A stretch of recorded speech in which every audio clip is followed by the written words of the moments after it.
नमस्कार दोस्तों, रउआ लोगिन के स्वागत बाटे रूह के कपा देवे वाली भूतिया कहानी में। आज के जवन भूतिया कहानी बाटे ई हमरा नैहर के ओर के सच में घटल कहानी बाटे। जब हम 17 साल के रहनी तो ओ बेरा हमरा पता चलल कि हमरा गांव के बगल वाला गांव में एगो परिवार रहे जौन बहुत बड़ा रहे।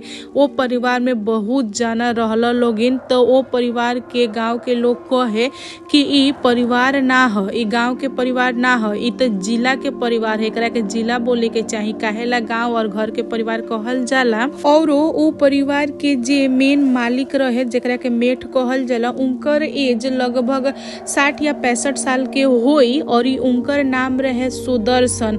और उ बाबा के लोग के गांव पगला बाबा बोलस लोगिन, काहे कि एकरा पीछे बहुत बड़ा कारण रहे।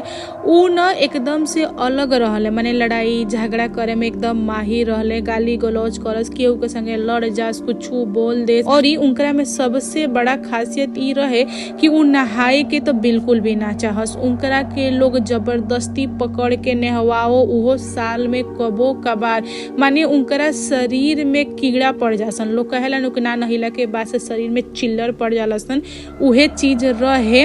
गांव के कुछ लइका जबरदस्ती उनकरा के पकड़ के एक दिन नहला देहलसन। ओ खातिर उ बाबा बहुत गरियौले, माने इतना गरियौले कि माँ बहन सब करके धर देहलन।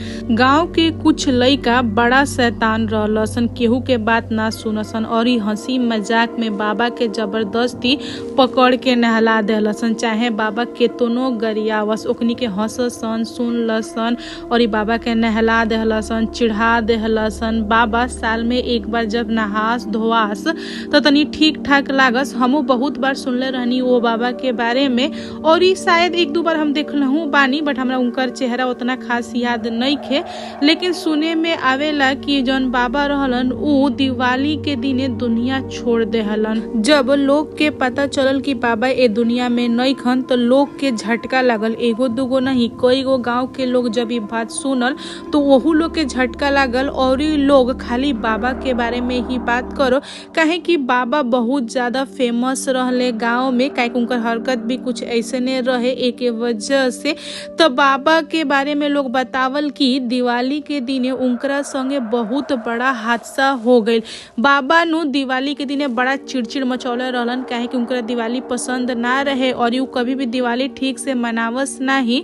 उनकरा घर के लोग उनकरा के खाना दे दिहल और उ खा के पी के अपना दुआर पे जल्दी ही सुत गईलन। जहाँ पे बाबा सुत रहलन ओइजा उनकरा बगले में एगो अनाज के ढेर रहे, ओइजा बहुत सारा अनाज रखल रहे और शायद कहीं से एगो पटाखा उड़ के आइल और अनाज में गिर गईल। अनाज तनी ही देर में पूरा जले लागल।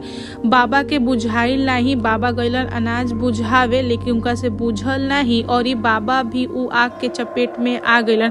बाबा बहुत ही ज्यादा बुरी तरह से झुलस गईलन। जब उनकरा घर के लोग देखल कि बाबा झुलस गईल बाड़े तो घर के लोग बाबा के बचावल और लेके हॉस्पिटल भागल, लेकिन कोनो फायदा ना भइल। हॉस्पिटल गईला के बाद से बाबा के वही जा दम टूट गईल।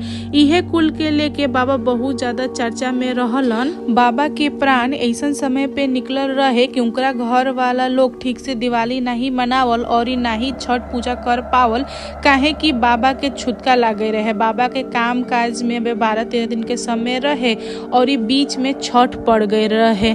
बाबा के घर वाला तो छठ नहीं मनौलो लोगिन, लेकिन उनकरा घर के बगल में एगो छोट परिवार रहे और उ परिवार में एगो लइका रहे जौना के नाम रहे राहुल और ओकर एज रहे 22 साल।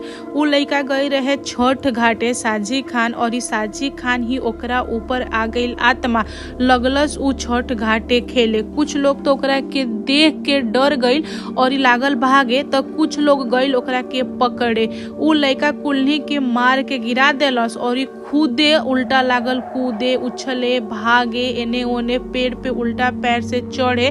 गांव के केहू भी इंसान ओकरा के कंट्रोल ना कर पाओ। दिन सारा गांव वाला इकट्ठा होके एक संगे जाके जबरदस्ती ओ लइका के पकड़ल लोगिन। ओकरी बाद से घरे लिया के एगो रूम में ओकरा के बांध देला लो, रख देला लो।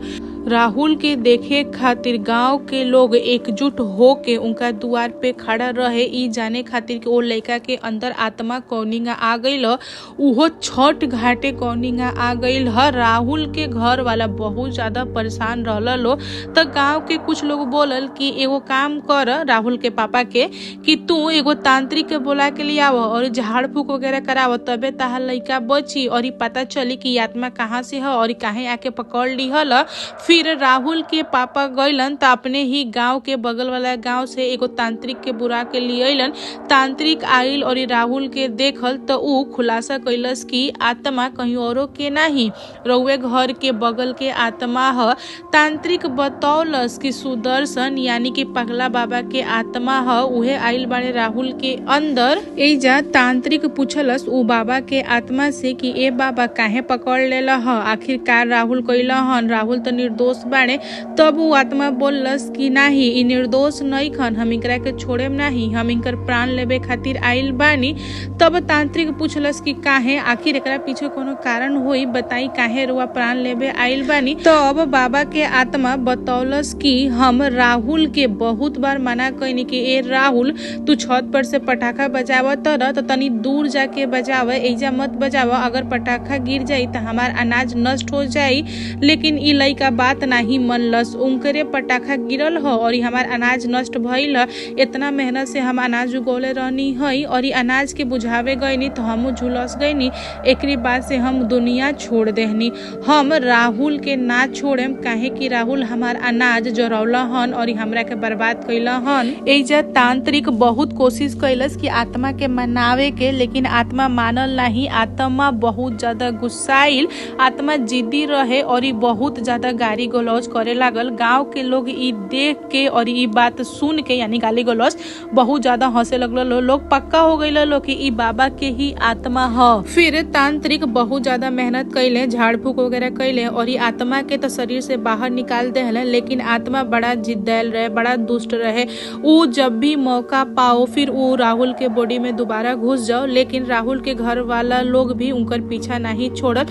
राहुल के घर वाला लोग एगो अच्छा अघोरी के बारे में पता करवा के राहुल के देखा के और हमेशा के लिए राहुल के बॉडी से आत्मा निकलवा के फेंकवा देहलो। कोई दिन के बाद से राहुल तो बच गईलन लेकिन बाबा के आत्मा उनकरा घर के लोग के ऊपर आवे लागल और लागल अपन इच्छा बताओ लोग इच्छा पूरा कर दो तो आत्मा शांत रहे। तो दोस्तों आज के कहानी कैसा लागल कमेंट करके बताएं। कहानी पसंद आई तो लाइक एंड शेयर करें और हमारा चैनल पे नया नया आइल बानी तो चैनल के सब्सक्राइब करके ही जाएं। धन्यवाद।